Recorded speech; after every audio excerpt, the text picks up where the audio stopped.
Assalamualaikum ta'ala alaikum warahmatullahi wabarakatuh. Alhamdulillahi rabbil alamin. Wassalatu wassalamu ala ashrafil anbiya'i wal mursalin. Sayyidina wa nabiyina maulana Muhammadin bil qasimil amin. Wa ala alihi wa sahbihi ajma'in. Subhanaka la ilma lana illa ma 'allamtana innaka antal alimul hakim. Qala al muallif hafizahullahu ta'ala wa nafa'ana bihi wa bi'ulumihi fid darain amin. Ad-darsus sadis, dars yang ke-6 fil mustahadati wa ma yalzamuha. Perihal tentang perempuan yang sedang mengalami istihadah dan apa-apa saja yang kemudian wajib dilakukan oleh perempuan yang sedang mengalami istihadah. Alhamdulillah kita telah memasuki dars yang ke-6, sehingga ketika dars ke-6 ini kita selesaikan, yang insya Allah akan saya usahakan selesai dalam satu episode, kita akan memasuki episode dars ke-7 dan dars yang ke-8, lalu hatam. Dars ke-7 dan ke dars 8 ini merupakan intisari daripada kitab yang akan kita kaji. Karena hampir seluruh pertanyaan yang muncul perihal tentang haid dan nifas itu muncul di dars selanjutnya, dars ke-7 dan dars yang ke-8. Dan saya berharap nanti ketika sudah memasuki dars ke-7 dan dars ke-8, kalian harus menghadapi beberapa perkara, ya. Ada beberapa perkara yang harus kalian laksanakan. Yang pertama, jangan berkecil hati perihal kemampuan kalian. Jangan merasa, aduh ini materinya terlalu susah, aduh ini materinya terlalu begini, saya pasti tidak mampu, ini begini. Enggak, ya. Selama kamu mau berusaha, selama kamu mau fokus, selama kamu mau mencatat, selama kamu masih meminta terus kepada Allah Subhanahu wa Ta'ala untuk dimudahkan dalam memahaminya, Allah pasti akan membantumu. Oke? Lalu yang kedua, putar otak lebih dalam lagi. Putar otak lebih dalam lagi. Dan yang ketiga, tolong jangan malas-malesan. Jangan malas-malesan dan jangan skip. Karena ketika teman-teman skip satu episode saja, kalian akan telah kehilangan banyak sekali informasi. Hari ini saya juga menggunakan baju Melayu. Hahaha. Ini adalah untuk menunjukkan kemelayuan saya. Walaupun secara darah kayaknya saya nggak tahu. Secara darah saya kayaknya nggak punya darah Melayu. Wallahu a'lam. Anak saya mungkin punya nanti.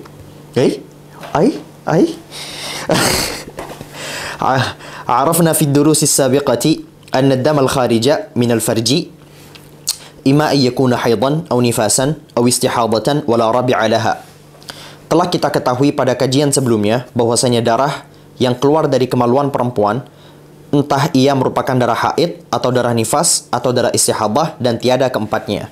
Salah satu kelebihan dari kitab ini adalah hampir pada setiap awal darsnya, Syekh As-Sayyid selalu mengulang beberapa materi sebelumnya, sehingga ini bisa menguatkan terhadap pemahaman kita. Yang awalnya kita mungkin terlupa, tersilap pada satu atau dua materi, akhirnya kita jadi kembali mengenal materi tersebut karena kembali diulang. Oke, sebelumnya kita sempat membahas bahwasanya darah yang keluar dari perempuan itu tidak mungkin keluar dari tiga ini secara hukum. Yang pertama haid, yang kedua nifas, yang ketiga istihadah, dan tidak mungkin ada yang keempat. Nah, ini merupakan pendapat ulama yang kemudian membedakan, yang kemudian menganggap bahwasanya darah istihadah ini sama dengan darah fasad. Nah, sedangkan ada ulama lain yang menyatakan bahwasanya darah istihadah adalah darah yang terjadi setelah memasuki usia haid. Berapa usia haid? 9 tahun qamariyah, takribiyah yang sudah kita bahas. Kalau kurang dari usia haid, maka darah itu disebut sebagai darah fasad. Tetapi beliau di sini menggunakan narasi bahwasanya darah istihadah dan darah fasad merupakan darah yang sama. Saya percepat lagi karena ini sebenarnya hanya mengulang materi, tiada yang baru. Yang baru hanyalah gak usah gombal. Thumma inna damal istihadati minhu ma yakunu aqibal haidi awin nifasi. Kemudian darah istihadah, karena darah istihadah merupakan objek kajian kita kali ini, ya, itu terjadi setelah haid atau nifas. Jadi darah istihadah adalah darah, ada dua tipe darah istihadah. Darah istihadah yang terjadi setelah haid dan nifas, dan darah istihadah yang terjadi sebelum haid dan nifas. Kalau darah haid, darah istihadah yang muncul setelah darah haid dan nifas, aqibah ay ba'dah, setelah darah haid dan nifas, maka walahu suwarun sayatil hadithu anha insyaallah ta'ala fid darsaini al-qadimaini. Maka ada beberapa gambaran-gambaran, beberapa keadaan-keadaan yang insya Allah nanti akan kita bahas pada 2 dars di masa yang akan datang. Dan ini merupakan part yang paling penting. Ada 7 golongan. Dan itu semuanya nanti akan dibedakan satu persatu biidznillahi ta'ala. Maka semangat. Lanjut, biar segera hatam. Wa imma alla yakuna aqiba haidin aw nifas. Atau darah istihadah yang terjadi bukan setelah, melainkan sebelum haid atau nifas. Artinya bukan terjadi setelah haid, proses haid dan proses nifas. Fahuwa aidan damu istihadatin. Maka ia juga disebut sebagai darah istihadah menurut pendapat beliau. Walakin la tajri fihi suwarul atiyah. Tetapi darah istihadah yang keluar bukan setelah masa haid dan nifas, maka tidak termasuk ke dalam gambaran-gambaran perempuan istihadah yang akan kita bahas di dars ke-7 dan dars ke-8 nanti. Wadzalika ka'an ata qabla sinil haidhi. Nah, darah yang keluar bukan setelah proses haid dan nifas, ini ada beberapa macam. Yang pertama, yaitu perempuan yang keluar darah sebelum memasuki usia haid. Berapa usia haid? 9 tahun qamariyah atau hijriyah yang sifatnya takribiyah, 16 hari sebelum 9 tahun. Adapun kalau misal sudah lebih dari situ, maka dia tidak dianggap sebagai darah istihadah yang masuk ke dalam gambaran yang akan kita bahas nanti. Atau gambaran yang kedua, au qabla tuhri 15, atau darah yang keluar sebelum masa suci 15 hari. Ini merupakan gambaran kedua yang tidak termasuk ke dalam episode dars ke-7 dan dars ke-8 nanti. Au naqasa an yaumin wa lailah, atau darah yang kurang dari sehari semalam, atau darah yang kurang dari 24 jam. Au kana dama talqin wa lam nahkum bi annahu haidun, atau ia merupakan darah talq yang tidak kita hukumi bahwasanya ia merupakan darah haid atau nifas. Darah talq ini sudah kita bahas. Apa itu darah talq? Yaitu ad-dam, darah, alladhi, yang yakhruju, keluar, qabla, sebelum, atau ma'a, bersamaan dengan al-wiladah. Oke, saya ulang lagi. Apa itu dam talq? Dam talq adalah dam alladhi, yang yakhruju, keluar, sebelum atau setelah kelahiran. Jadi perempuan yang mengeluarkan darah sebelum jebret atau bersamaan dengan jebret, maka darah tersebut disebut sebagai darah talq. Darah talq tidak akan kita hukumi sebagai nifas. Tidak mungkin. Kenapa? Karena definisi nifas yang sudah kita bahas sebelumnya adalah darah yang keluar setelah faragh ar-rahim. Setelah rahimnya itu telah kosong. Setelah rahimnya telah kosong, baru darah setelahnya dianggap sebagai darah nifas. Maka tidak mungkin kita anggap sebagai darah nifas karena berdasarkan definisinya saja adalah darah yang keluar sebelum atau bersamaan dengan jebretnya anak tadi. Dan tidak pula kita hukumi haid apabila, ini sudah dibahas kita sebelum ini, sebenarnya mengulang saja. Dan tidak pula dihukumi sebagai haid kalau ternyata tidak bersambung dengan haid sebelumnya. Kalau sebelumnya dia sudah mengalami haid. Karena dalam mazhab kita, mazhab Syafi'i, pendapat yang terkuat menyatakan bahwasanya perempuan yang haid, perempuan yang hamil juga bisa haid. Jadi ketika dia hamil, dia telah melewati masa haid, yaitu 24 jam keluar darah. Tiba-tiba habis itu keluar darah lagi, ya. Maka darah yang keluar ini, darah talq di sini, itu termasuk ke dalam darah haid. Kenapa? Karena ia bersambung dengan darah haid sebelumnya. Kalau sebelumnya dia tidak mengalami haid, tiba-tiba sebelum atau bersamaan dengan masa jebretnya tiba-tiba keluar darah begitu, maka ia tidak dianggap sebagai darah haid. Itu hanya pengulangan. Sekarang kita memasuki materi yang agak sedikit lebih dalam. Yang pertama, hukmul mustahabah, hukum perempuan yang sedang mengalami istihabah. Haitsu hakamna bi anna ad-dama istihabatun aw damu fasadin bi annahu hadathun daimun yanqudu al-wudu'ah wa la yamna'u as-shawma was-salata fal mustahabatu taghsilu ad-dam wa tarbitu ala mawdi'ihi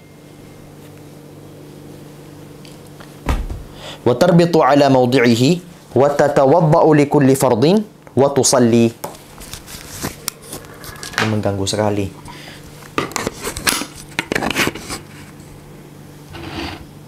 Gini aja. Wa tusalli. Setelah kita hukumi bahwasannya darah istihabah atau darah fasad itu merupakan hadas daim, hadas yang terus-menerus, yang kita sebut sebagai dawamul hadas. Yang membatalkan wudu. Kenapa? Karena darah istihabah termasuk ke hadas kecil. Darah istihabah, damu istihabah, ini perlu kalian catat. Istihabah ini adalah hadathun asghar. Ia merupakan hadas kecil. Hadas kecil itu bagaimana? Sudah kita bahas berkali-kali, yaitu hadas yang membatalkan wudu seseorang. Nah, dia membatalkan wudu. Kalau membatalkan wudu, wala yamna'u shauma was-shalah, maka ianya hanya membatalkan wudu saja, tetapi tidak kemudian mencegah seseorang dari puasa dan sholat. Tidak mencegah puasa dan sholat. Fal mustahabatu taghsilud dam. Jadi, ketika perempuan telah, ini nanti ada perinciannya selain ya. Ketika perempuan telah meyakini bahwasanya darah yang keluar dari kemaluan dia itu adalah darah istihabah, maka hal yang pertama kali dia laksanakan adalah darahnya dibersihkan. Ini disebut sebagai izalah. Izalatun najasah, yaitu menghilangkan najis. Ini wajib. Ini yang pertama. Yang kedua, wa tarbitu ala mawdi'ihi, kemudian mengikat ya dengan, nanti ada kasusnya dengan pembalut pada tempatnya di situ. Oke. Ini yang kedua. Ada perinciannya nanti, by the way. Wa tatawadda'u li kulli fardin, dan berwudu pada setiap fardu. Pada setiap fardu ain wajib bagi kalian untuk wudu terus. Jadi wudu yang dilakukan oleh perempuan yang sedang mengalami istihabah itu hanya berlaku setiap fardu satu. Biasanya kita itu selama wudunya tidak batal, maka satu wudu bisa kita gunakan untuk zuhur, asar, maghrib, isya, dan seterusnya. Tetapi bagi perempuan istihabah, karena ianya terus-menerus ceret begitu kan, maka pada setiap fardu wajib bagi dia untuk berwudu lagi. Salat fardu, misal zuhur,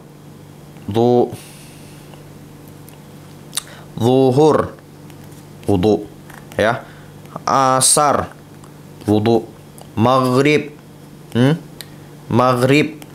wudu, dan seterusnya. Wa tusalli, dan sholat. Nah, ini adalah kewajiban keempat. Baik, kita lanjut perinciannya setelah ini. Belum. Wa dalilu ala dzalika, dalilnya itu apa sih? Apa sih yang mewajibkan perempuan istihadah kok dihukumi seperti perempuan yang suci? Kok bisa? Hadis Aisyah radhiyallahu anha qalat, yaitu hadis yang diriwayatkan oleh Ibunda Aisyah radhiyallahu anha. Tuh, ini dia kontribusi Ibunda Aisyah terhadap umat Islam. Ibunda Aisyah radhiyallahu anha adalah perempuan yang sangat-sangat begitu cerdas, yang memperjuangkan agama ini. Sebagian ulama menyebutkan andai kata Ibunda Aisyah tidak mengajarkan apa-apa yang telah sampai kepada kita hari ini, maka sepertiga daripada ajaran-ajaran umat Islam itu akan hilang. Sepertiga dari ajaran-ajaran fikih, akidah, dan seterusnya itu akan hilang. Dari mana kita belajar tentang kaidah-kaidah rumah tangga, kaidah-kaidah yang terkhususkan bagi perempuan itu, kecuali dari Ibunda Aisyah dan beberapa perempuan-perempuan lainnya. Tapi secara umum yang paling banyak Ibunda Aisyah lah. Nah, itu dia teman-teman. Makanya hari ini kalau teman-teman menemukan ada orang-orang di TikTok, ini mulai muncul by the way. Di TikTok sudah mulai muncul beberapa TikToker yang semoga Allah memberikan hidayah kepada mereka, dan apabila mereka tidak mendapatkan hidayah, semoga Allah hancurkan mereka.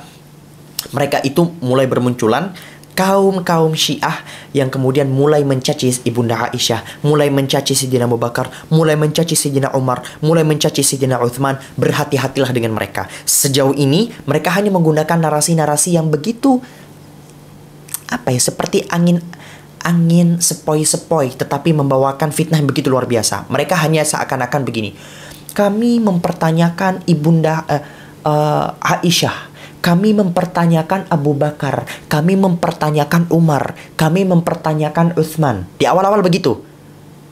Tetapi ketika lama-kelamaan kalian akan menemukan bahwa mereka akan jauh lebih dalam membahas tentang mereka.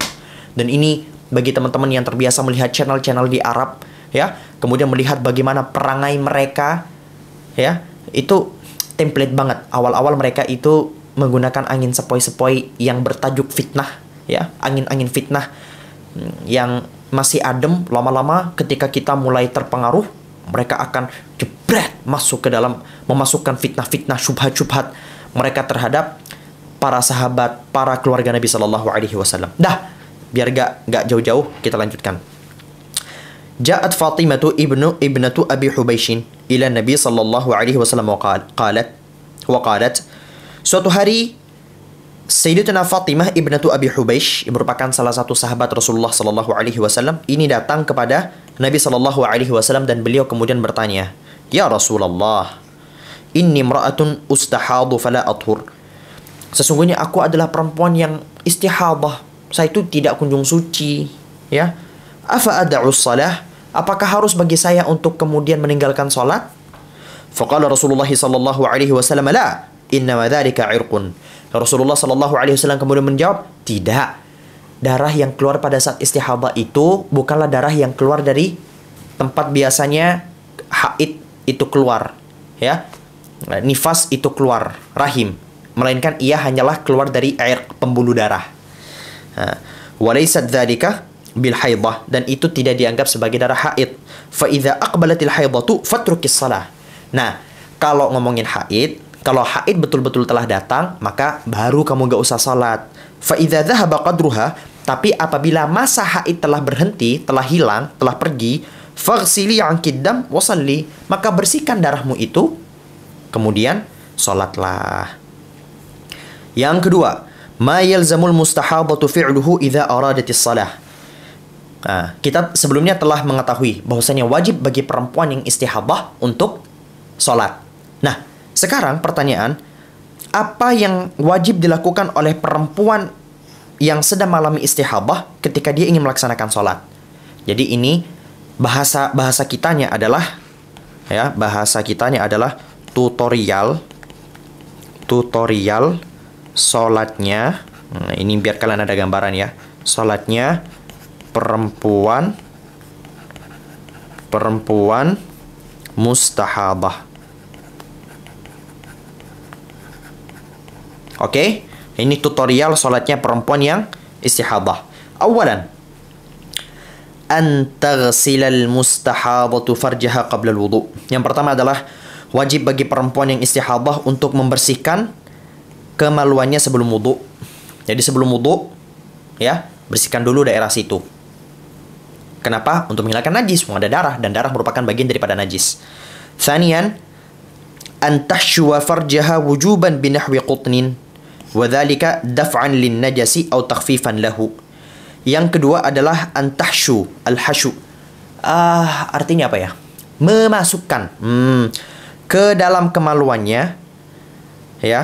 Ini wajib hukumnya dengan seumpama kapas yang ianya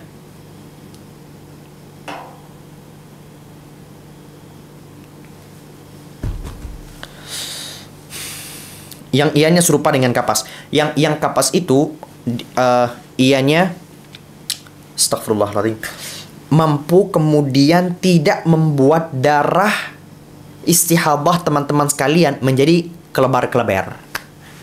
Apa itu bahasa kelebar-kelebar? Itu bahasa saya. Yang penting kalian ngerti lah maksud saya. Itu yang penting. Nggak penting kalian. Nah, Ya, apakah harus menggunakan kapas? Tidak. Segala jenis yang bisa membuat darah kalian itu tidak keluar-keluar, tidak kelebar-kelebar, maka boleh digunakan. Tetapi disarankan kapas lah biar kalian nggak usah mikir. Ya. Nah, itu wajib dimasukkan ke dalam. Wajib dimasukkan ke dalam kemaluan perempuan. Pembalut cukup, nanti sabar dulu ya, nggak usah terburu-buru. Yang tujuannya apa? Wadzalika dafa'an lin najasi. Tujuannya adalah untuk tidak membuat najisnya itu kelebar-kelebar. Atau takhfifan lahu, atau untuk meringankan. Memang najisnya itu kelebar-kelebar, tetapi dengan adanya kapas tadi itu, maka kelebar-kelebarnya itu yang harusnya level 100 gara-gara kamu menggunakan kapas, maka ianya jadi level 10. Wa innama yajibu dzalika bisyurutil atiyah. Kewajiban tersebut ketika memenuhi beberapa syarat berikut. Jadi, ulang lagi, ini simpelnya. Ketika perempuan istihadah ingin sholat, hal yang pertama kali dia laksanakan yang wajib adalah membersihkan kemaluannya. Yang kedua, memasukkan kapas ke dalam kemaluannya. Tetapi pemasukan kapas atau kedepannya kita sebut sebagai hasyu kayak Masya Intibar ya. Hasyu ketiduran. Nah, hasyu ini hukumnya menjadi wajib ketika telah memenuhi syarat berikut. Yang pertama, alla tata'adza bihi ta'adzian la yuhtamalu 'adatan. Perempuan yang akan melakukan hasyu itu tidak tersiksa dengan proses hasyu dengan siksaan yang tidak mampu ditahan oleh perempuan secara normal. Jadi, andai kata proses hasyu ini ternyata menyakiti perempuan, menyakiti kalian, maka ianya tidak lagi menjadi wajib. Dan saya jujur dahulu ya, ketika saya belajar tentang hasyu ini, saya itu agak kaget, apa gak sakit gitu. Ini sekitar intermezzo mungkin bagi sesama laki-laki. Perempuan mungkin kalian lebih paham. Saya dulu kayak, hah? Masa? Apa gak sakit gitu saya bilang. Sampai akhirnya waktu itu lewat di FWP, ada perempuan yang lagi ngasih tutorial gimana caranya pakai menstrual cup. Kalian tahu menstrual cup gak? Cowok-cowok, kalian bukalah cowok-cowok ya, Google menstrual cup. Jadi selain bisa menggunakan pembalut, ada beberapa opsi-opsi lain agar darah perempuan yang saat haid tidak keluar-keluar, yaitu menggunakan menstrual cup. Jadi udah ngecek Google, matikan dulu terus cek Google sampai kalian tahu. Benda kayak begitu itu bisa dimasukkan ke dalam kemaluan. Waktu itu saya kayak, how? Gimana ceritanya? Dan ternyata memang begitulah Allah menciptakan perempuan dengan segala keunikannya. Segala keunikannya. Subhanalladzi khalaqal mar'ata bitabi'atiha al-kamilah. Kemudian yang kedua, alla takuna sa'imatan, fa in kanat sa'imatan tarakatil hashwa naharan. Syarat yang kedua, perempuannya tidak boleh dalam keadaan puasa. Maka apabila ia dalam keadaan puasa, maka hendaknya lah ia meninggalkan hasyu pada siang hari. Jadi pada saat, kenapa hasyu ini dilarang bagi perempuan yang sedang berpuasa? Karena membatalkan. Sudah kita bahas sebelumnya di kajian Safinatun Najah, bahwasanya memasukkan segala sesuatu ke dalam rongga itu membatalkan puasa. Jangankan memasukkan kapas hasyu, melakukan proses hasyu, kalian cebok, maaf, kemudian kalian memasukkan jari kalian ke dalam situ, itu pun sudah batal. Sudah kalian, maaf, ini majelis ilmu, ini mulia.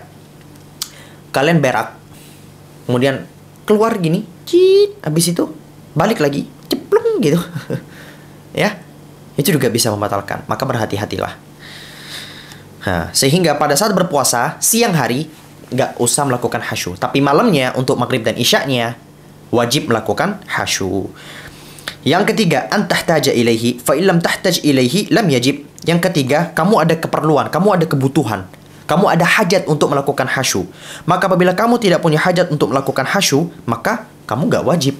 Dalam artian, kalau semisal tanpa melakukan hasyu pun itu darahmu tidak kelebar-kelebar, maka hasyu tidak lagi menjadi wajib. Jadi fungsi daripada hasyu ini sudah kita bahas di awal. Daf'an lin najasah, gimana tadi? Daf'an lin najasi atau takhfifan lahu. Tujuannya agar tidak kelebar-kelebar, atau even terjadi kelebar-kelebar tetapi ianya akan mengurangi intensitas kelebar-kelebarnya. Begitu. Setelah dipikir-pikir, cara saya nerjemahin itu aneh banget ya. Saya gak pernah terjemahin kitab pakai bahasa formal kamus-kamus gitu. Ya terserah saya lah. Terserah saya. Ya, itu terserah saya. Yang ngajar. Kemudian yang ketiga, sehingga hasyu ini hukum asalnya wajib. Tetapi ketika ada salah satu dari tiga ini terjadi pada teman-teman sekalian, maka hasyu tidak lagi menjadi wajib. Yang pertama, kalau teman-teman tersakiti dengan proses hasyu, tinggalkan. Yang kedua, kalau teman-teman dalam keadaan puasa, maka hasyu tinggalkan. Yang ketiga, kalau sebenarnya kalian nggak butuh sama sekali dengan hasyu karena tidak kelebar-kelebar, tinggalkan. Yang ketiga, antasiba. Yang ketiga, antasiba ba'da dzalika al-farj. Ba'da dzalika al-farja wa yajibu al-'asbu bi syartaini. Yang ketiga, menggunakan soft tag maksudnya. Menggunakan setelah proses hasyu, menutupnya dengan pengikat apapun lah ya. Sekarang kita mungkin pakai bahasanya pembalut, menggunakan pembalut. Nah, kewajiban menggunakan pembalut ini apabila telah memenuhi dua syarat. Apa fungsi pembalut? Ya biar karena wallahu alam, agar hasyu tadi itu tidak kemana-mana. Udah masuk waktu sahur kah? Belum, kurang 8 menit. Agar hasyu tadi itu tidak kemana-mana.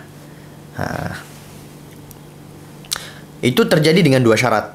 Tapi kewajiban menggunakan pembalut ini, kewajiban menggunakan pengikat ini dengan dua syarat. Yang pertama, an tahtaja ilaihi bi an lam yanqati' ad-damu bil hashwi, fa in inqata'a ad-damu bil hashwi lam yajib. Yang pertama, kamu ada kebutuhan untuk menggunakan pembalut. Contohnya, kalau semisal ternyata darah tidak putus hanya dengan hasyu. Hasyu saja tidak cukup. Fa in inqata'a ad-damu bil hashwi lam yajib. Tapi kalau semisal ternyata darahnya itu dengan hasyu saja itu sudah cukup, maka kamu gak wajib menggunakan pembalut dan sejenisnya. Bahasa simpelnya saya ulang. Untuk yang pertama, bahasa bayinya. Kalau kamu merasa kamu butuh dengan pembalut, wajib. Kalau kamu tidak merasa membutuhkannya, gak wajib. Kebutuhan dari sisi apa? Dari sisi kelebar-kelebarnya darah kamu. Kalau ternyata menggunakan hasyu itu sudah cukup agar darahnya tidak kelebar-kelebar, maka kamu tidak wajib menggunakan pembalut. Kalau ternyata menggunakan hasyu akan tetap saja kelebar-kelebar, maka wajib bagi kamu untuk menggunakan pembalut. Yang kedua, alla tata'adza bihi ta'adzyan la yuhtamalu 'adatan, fa in kana kadzalika lam yajib. Yang kedua, kamu tidak tersakiti dengan rasa sakit yang tidak mampu ditahan secara normal. Maka apabila rasa sakit itu muncul, maka tidak ada lagi kewajiban. Baik. Jadi 3. Kita coba lingkari dengan warna hijau. Warna biru. Yang pertama, kewajiban bagi orang istihadah ingin melaksanakan sholat, bersihkan farji. Yang kedua, melakukan hasyu. Yang ketiga, menggunakan menggunakan soft tag. Ini pertanyaan. Wa hal yakfil iqtisaru 'ala al-'asbi? Boleh gak sih kalau semisal gue itu cuman pakai pembalut tanpa pakai hasyu? Al-jawabu na'am. Yakfil iqtisaru 'ala al-'asbi in mana'ad dama. Jawabannya adalah boleh. Cukup hanya menggunakan menggunakan soft tag tanpa harus menggunakan hasyu apabila ternyata mampu menghadang darah untuk kelebar-kelebar. Wa'tamadahu ar-Ramli, dan pendapat ini dikuatkan oleh Imam Ar-Ramli. Sedangkan menurut Imam Ibn Hajar tidak boleh, alias harus menggunakan hasyu. Ini bolehlah sebagai FYI. Saya tahu kalian pasti malas kan? Dan kalian pasti akan mengambil pendapat Imam Romli. Iya kan? Tapi gak apa-apa. Gak apa-apa. Silakan amalkan pendapat Imam Romli. Imam Romli ini pendapatnya kita ambil. Saya tahu kalian malas, tapi FYI aja. Khilafan. Tambah di sini nih. Khilafan. Li Ibni Hajar. Lanjut. Rabi'an. An tatawadda'a ba'da dukhuli waqti salah. Wala yajuzu an tatawadda'a qabla dukhuli waqti salah li'annaha taharatu daruratin. Yang keempat, wajib bagi dirinya untuk berwudu setelah masuk waktu salat dan tidak boleh untuk berwudu sebelum masuk waktu salat. Kenapa?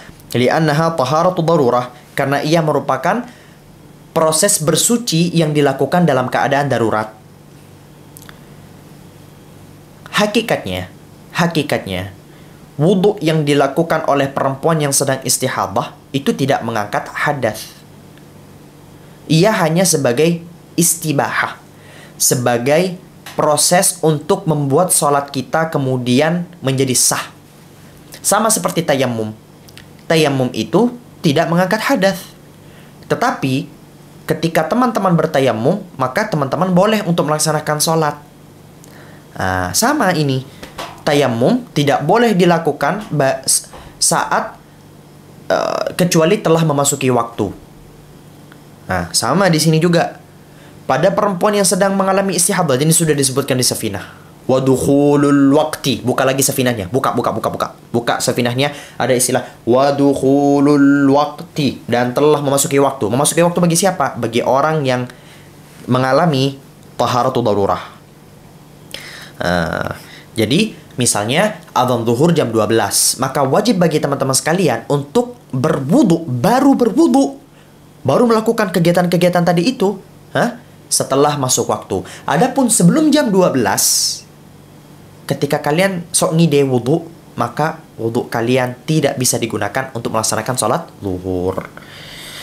Khamisan, al-muwalatu bainal kulli. Yang kelima adalah bersegera melakukan semuanya itu.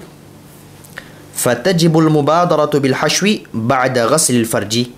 Maka wajib untuk bersegera melakukan hasyu setelah membersihkan kemaluannya. Fal mubadaratu ba'da dzalika bil asbi. Dan bersegera setelah melakukan hasyu dengan menggunakan softtek. Fal wudu, kemudian bersegera melakukan wudu. Fas salah, dan bersegera melakukan salat. ولا يجوز لها أن تؤخر الصلاة لشيء إلا ما كان لمصلحة الصلاة. Dan tidak boleh bagi dirinya untuk mengakhirkan salatnya karena sesuatu, kecuali pada sesuatu yang berhubungan dengan maslahat salat. وذلك كستر العورة. Contohnya, kalau kamu mengakhirkannya untuk menutup aurat. Bahasa simpelnya, bahasa bayinya. Tulian, kok Madura. Cepetan masuk waktu azan. Allahu Akbar. Cepetan bersihkan farji kamu. Setelah kamu, enggak cepetan di situ. Maksud saya saat kamu ingin melaksanakan sholat. Saat kamu ingin melaksanakan sholat, kamu bersihkan farji kamu. Nah, setelah kamu membersihkan farji kamu, tolong, gak usah kasih jeda macam-macam. Segera lakukan hasyu. Setelah kamu selesai melakukan hasyu, segera lakukan penggunaan softtek. Setelah kamu pakai softtek, segera berwudu. Setelah kamu segera berwudu, segera sholat. Pokoknya segera. Tidak boleh ditunda dengan apapun. Maksud segera di sini bukan dalam artian kalian itu kayak enggak, kalian tetap normal lah, kayak bersihkan yang benar. Yang dimaksud mualah di sini adalah tidak kemudian melakukan gerakan-gerakan yang tidak dibutuhkan, tidak diperlukan pada jeda-jeda antara pembersihan farji, penghashuan, pengsoftekan, perwuduan, dan pengsolatan. Tidak boleh ada jeda-jeda yang tidak dibutuhkan. Kecuali pada jeda-jeda yang terjadi karena Anda melakukan sesuatu yang berhubungan dengan sholat. Seperti jeda yang teman-teman lakukan untuk menutup aurat. Kalian masih cari mukena. Kalian sedang berada di tempat di mana kalian sudah tidak ada kain yang bisa digunakan untuk menutup aurat kalian. Akhirnya kalian melakukan aktivitas seperti apa? Mencari mukena. Mencari mukenah, seret. Proses pencarian mukenah ini kan ada jeda. Gak masalah. Kenapa? Karena proses pencarian mukenah ini berhubungan dengan sholat, yaitu menutup aurat. Wantidharil jamaah, dan menunggu berjamaah. Kalau semisal menunggu jamaah, ini kan berhubungan dengan sholat. Wa ijabatil muadzin, dan menjawab tukang adzan. Jadi kalian sebelum melaksanakan aktivitas-aktivitas tertentu, sebelum kalian sholat, sebelum kalian ini, kalian nunggu adzan dulu. Allahu Akbar, Allahu Akbar, Allahu Akbar, Allahu Akbar. Gak apa-apa. Wa iqamatis salah, dan iqamah salat. Wa ratibatil qabliyah, kalian tidak mau melaksanakan langsung salat zuhur, kalian pengen melaksanakan qabliyah zuhur, boleh. Fa in akharat li ghairi maslahati salati darra wa wajaba 'alaiha an tu'ida jami'a ma taqaddam. Maka apabila dia telah melakukan sesuatu yang tidak berhubungan dengan maslahat salat, maka itu kemudian merusak wudu yang dilakukan oleh perempuan istihadah tadi, dan wajib bagi dirinya untuk mengulang seluruh apa yang telah kita bahas tadi. Wajib untuk ngulang bersihkan, wajib untuk hasyu lagi, wajib untuk softtek lagi, wajib untuk wudu lagi, dan wajib untuk sholat lagi. Nah, kalau semisal nih, kalian selesai melakukan, kalian sudah bersihkan kemaluan kalian, kalian sudah melakukan hasyu, kalian sudah melakukan softtek, kalian sudah wudu. Nah, habis wudu, kalian tiba-tiba gak langsung sholat, alias kalian masih jawab WA teman kalian, nelpon, scroll TikTok, buka beberapa informasi-informasi terbaru yang berhubungan dengan kuliah, atau apapun yang sama sekali tidak ada hubungannya dengan sholat, maka wudu yang kalian laksanakan tadi harus kena diulang lagi, wajib diulang lagi. Kemudian yang keenam, sadisan, yajibu 'alaiha al-wudu'u li kulli fardin, wajib bagi dirinya untuk berwudu pada setiap fardu. Pada setiap fardu sudah kita bahas tadi. Wa kadza yajibu 'alaiha li kulli fardin aidan tajdidu ghaslil farji wal hashwi wal 'isabati fil asahi. Begitu pula wajib bagi perempuan istihadah tadi pada setiap fardu untuk kembali mengulangi pembasuhan farji dan hasyu dan softtek pada pendapat yang asah. Bahasanya, pendapat yang asah ini berkata, yang disepakati dulu. Yang disepakati oleh ulama madhab kita adalah wajib bagi teman-teman sekalian untuk mengulangi wudu pada setiap fardu. Sekarang muncul pertanyaan, loh, apakah hasyu, softtek, ya, dan pembersihan farji, hasyu dan softtek tadi itu harus kembali diulang juga? Maka menurut pendapat mu'tamad, qaulul asah di dalam madhab kita, yes, boleh. Al-asah. Al-asah ini apa? Al-asah artinya lebih benar. Sehingga saya jelaskan dulu agar teman-teman bisa memahami. Dalam mazhab kita ada yang disebut sebagai al-asah. Al-asah ada kebalikannya lagi, mungkin disebut sebagai as-sahih. Al-asah artinya adalah yang lebih benar, as-sahih artinya adalah yang benar. Kedua-duanya boleh diamalkan. Tetapi ketika memberikan fatwa, ketika Anda sebagai seorang syekh ingin memberikan fatwa, maka Anda harus menjawab sebagaimana secara jujur-jujuran dengan pendapat yang asah. Tetapi untuk amal nafsi, untuk pengalaman pribadi, untuk pengamalan pribadi maksudnya, untuk pengamalan pribadi, boleh bagi teman-teman untuk menggunakan fatwa yang sahih. Kalian kalau mau tahu informasi tentang istilah-istilah dalam mazhab ini, silakan baca kitab Al-Madkhal. Kalau bagi teman-teman yang mau belajar, yang sudah bisa baca kitab, atau di muqaddimahnya Minhaj punya Imam Nawawi juga disebutkan di awal. Ini merupakan perbedaan di antara para ulama Syafi'iyah. Ini FYI aja. Kalau di antara pendapat-pendapatnya Imam Syafi'i, maka disebut sebagai al-masyhur atau al-adhar, dan lain-lain. Gak perlu kita bahas di sini, bukan di sini kasusnya. Ini ada penjelasan wa muqabilul asah. Baik.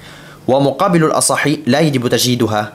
Adapun pendapat yang bukan asah itu menyatakan tidak wajib untuk memperbarui pembersihan farji, hasyu, dan pengulangan softtek tadi itu. Li'annahu la ma'na lil amri bi izalatiha ma'a istiqrariha. Karena sebenarnya ya, tidak perlu untuk kemudian melakukan hal yang tidak berguna, penghilangan tadi itu, kalau semisal darahnya itu masih ada. Wa mahallul khilafi 'inda 'adami dhuhuri damin 'ala jawanibiha ma'a baqa'iha 'ala mawdi'iha min ghairi zawalin lahu waq'un.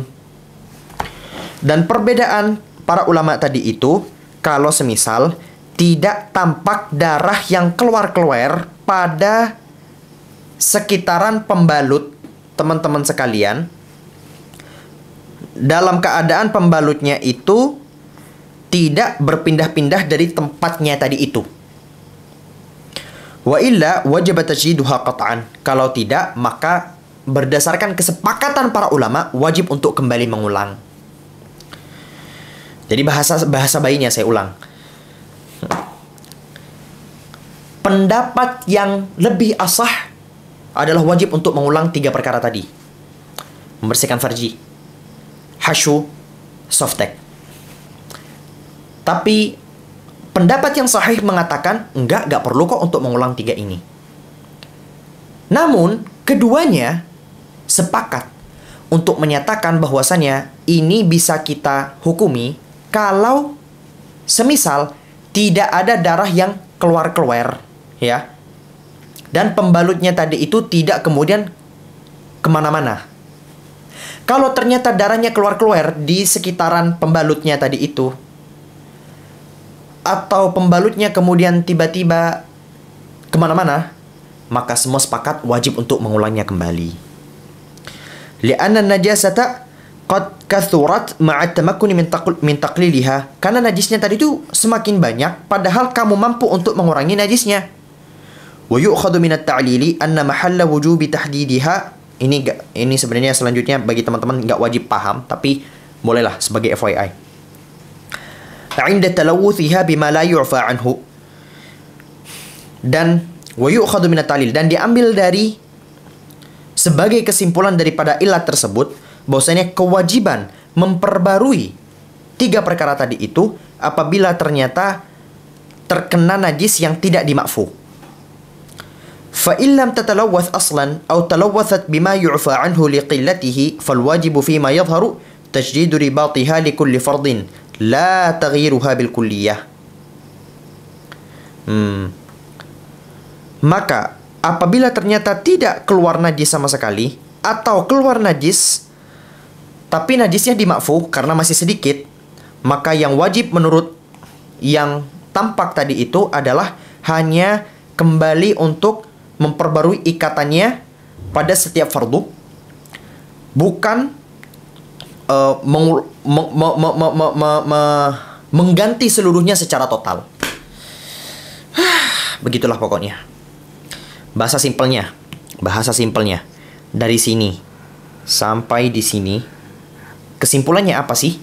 Kesimpulannya, pendapat yang lebih muktamad, yang lebih asah, mengatakan wajib bagi teman-teman sekalian untuk mengulang ulang.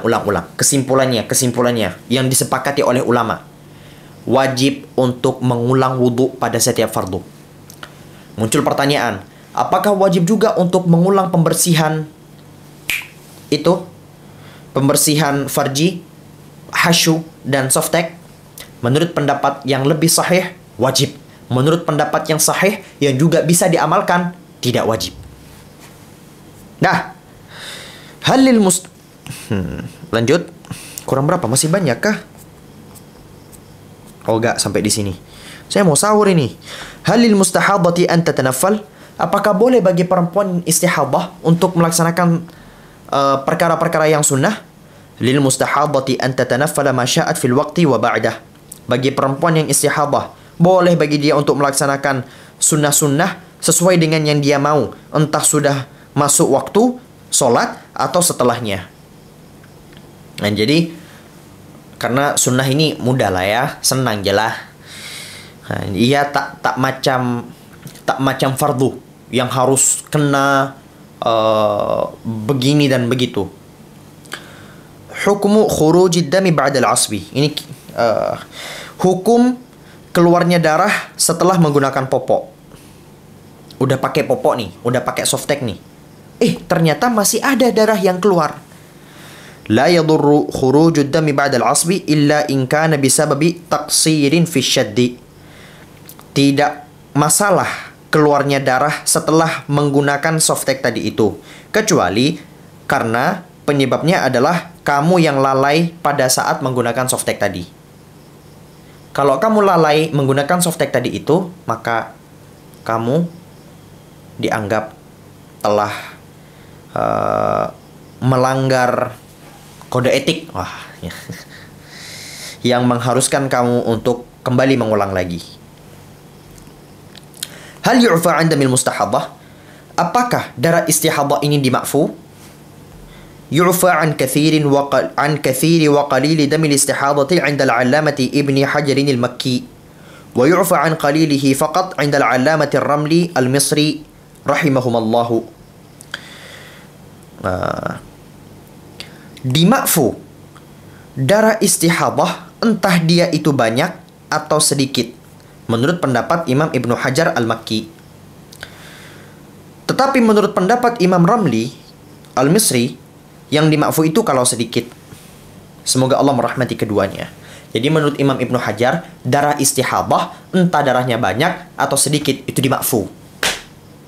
Tetapi menurut Imam Ramli, kalau banyak gak dimakfu, kalau sedikit dimakfu. Loh, tolak ukur banyak dan sedikit ini opo? Nah, para ulama kita berbeda pendapat. Ulama Syafi'i ini berbeda pendapat. Ada yang menyatakan sebesar dirham. Kayak koin dirham, koin. Kalau sudah lebih dari ini, keren banget.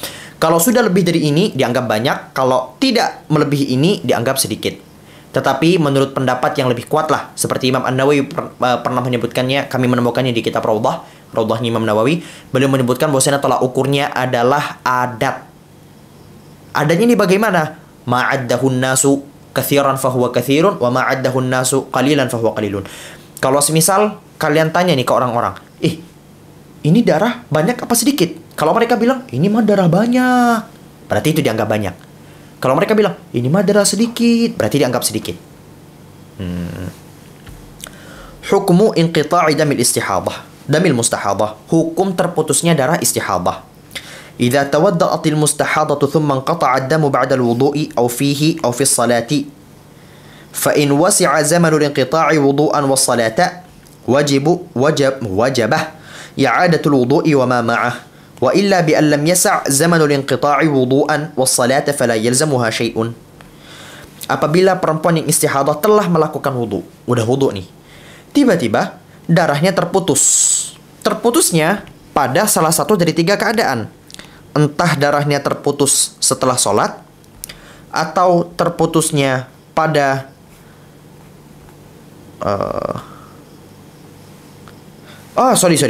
entah terputusnya ini setelah berwudu, atau terputusnya pada saat berwudu, atau terputusnya pada saat sholat.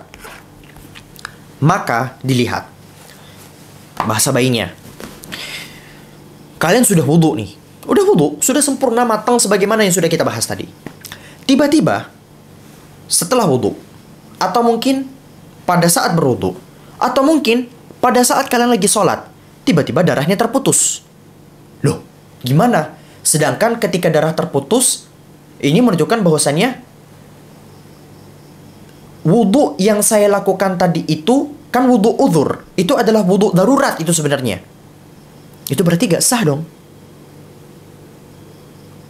Apakah saya harus kembali mengulang wudu saya? Tadi kita sepakati bahwasanya wudu yang dilakukan pada saat istihadah ini tidak mengangkat hadas. Maka wudu yang dilakukan pada saat darah istihadah terputus haruslah wudu yang sempurna, wudu yang mengangkat hadas. Maka bagaimana ini cara kita membedakannya? Fa in wasi'a zamanul inqita'i wudu'an was-salah wajaba i'adatul wudu'i wa ma ma'ah. Maka apabila ternyata waktu inqita' ini telah cukup untuk digunakan untuk wudu dan salat. Wudu kita anggap aja wudu 5 menit, 5 min, salat 5 min. Berarti total 10 min. Ini contoh aja. 5 min. Nah, tiba-tiba darahnya terputus. Kalian coba lihat. pada saat darahnya terputus tadi itu, apakah sampai 10 menit atau gak sampai? Kalau ternyata sampai 10 menit, berarti wajib bagi kalian untuk mengulang wudhu dan mengulang segala macam hal yang mengikut sertai wudhu sebagaimana kita sebutkan tadi. Tapi kalau tidak, dalam artian tidak masuk, tidak memenuhi waktu inqita tadi itu gak sampai pada waktu 10 menit, maka ya udah sih, selesai sih. Dia gak wajib melakukan apa-apa. Bisa bagi dirinya untuk menggunakan wudhu uzur, wudhu darurat tadi itu. Kemudian muncul pertanyaan. Wa hal laha an tusalliya ba'da inqita'id dami idza i'tadat inqita'ad dami wa 'audahu? Apakah boleh bagi dirinya untuk salat setelah terputusnya darah kalau semisal dia punya adat terputusnya darah dan kembalinya darah? Ini muncul pertanyaan. Ada perempuan, dia itu punya kebiasaan ketika istihadah lalu terputus, pasti tuh beberapa menit setelahnya darahnya balik lagi. Boleh nggak sih saat darahnya terputus tadi itu dia itu sholat? Boleh nggak sih saat darahnya tadi itu terputus dia itu sholat? Jawabannya, al-jawab, annaha laha an tashra'a fi salati idza i'tadat 'auda ad-dami 'an qurbin aw akhbaraha thiqatun 'arifun bi'audihi 'an qurbin. Boleh bagi dirinya untuk melaksanakan sholat kalau ternyata menurut kebiasaan dia, menurut adat tubuh dia adalah darahnya keluar dalam waktu yang cepat. Darahnya akan kembali datang lagi pada waktu yang cepat. Atau dia gak punya adat begitu. Informasi kembalinya darah di waktu yang cepat, maksudnya tidak pada masa yang bisa dia gunakan untuk wudhu dan sholat, yaitu 10 menit sebagaimana yang kita contohkan tadi. Gak sampai waktu itu. Informasi ini didapatkan dari mana? Pertama, berdasarkan adat dia. Kalau misalnya dia gak punya adat, au akhbaraha thiqatun 'arifun bi'audihi 'an qurbin, atau dia dikasih tahu sama orang yang pro banget urusan haid, istihadah dan nifas, tabib, dokter, atau orang-orang yang memang betul-betul sudah berpengalaman sekali bertahun-tahun ngurusin perempuan istihadah. Kalau semisal berdasarkan salah satu dari dua informasi ini teman-teman dapatkan, maka boleh bagi diri kalian untuk melaksanakan sholat. Thumma illam ya'udid damu an qurbin bana butlanul wudu'i was salah. Tetapi kalau ternyata darahnya tidak kunjung kembali pada waktu yang cepat, maka telah jelas bahwa wudhu dan sholatnya batal dan haruslah bagi dirinya untuk kembali mengulang. Mengulang dengan wudhu baru. Saya akan coba terangkan dari sini sampai sini dengan bahasa bayi. Oke.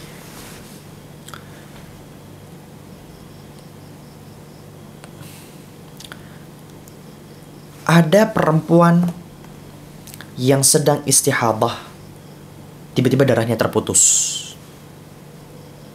Boleh gak sih dia sholat?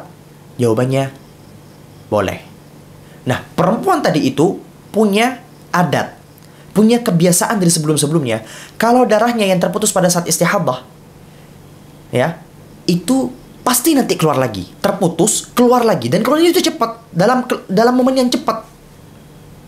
Atau dia gak tahu, tetapi kata temennya, atau kata bapaknya, atau kata omnya, atau kata orang siapalah yang dia itu betul-betul pakar urusan haid, urusan nifas, urusan istihadah, dia tuh kayak langsung bilang, menurut gue itu darah pasti habis ini bakalan balik tuh, balik cepat. Maka dia gak harus, dia bisa sholat dengan wudhu tersebut tanpa harus mengulang wudhunya dengan wudhu baru. Dalam artian, boleh bagi dirinya untuk menggunakan wudhu darurat tanpa harus menggunakan wudhu yang benar, wudhu yang mengangkat hadas. Tapi kalau ternyata tebakannya salah, tebakan dia atau tebakan pakar tadi itu salah, maka wajib bagi dirinya untuk mengulang. Wa idza lam ta'tad 'aud ad-dam ba'da al-inqita'i bima yas'u wudu'an was-salah aw lam yukhbirha 'arifun bi'audihi 'an qurbin fala yajuzu laha an tusalliya bihadzal wudu'. Tapi kalau ternyata dia tidak punya adat bahwasanya darahnya akan kembali setelah terputusnya dalam momen 10 menit tadi itu, atau tidak ada seorang pakar yang menjelaskan kepada dia bahwasanya darahnya akan kembali dalam waktu tersebut, maka tidak boleh bagi dirinya untuk sholat dengan wudhu tersebut. Dalam artian harus mengulang lagi dengan wudhu baru yang sah. Hada wallahu subhanahu wa ta'ala a'lam bisawab. Subhanakallahumma bihamdika asyhadu an la ilaha illa anta astaghfiruka wa atubu ilaik. Wassalamualaikum warahmatullahi wabarakatuh. Bye bye.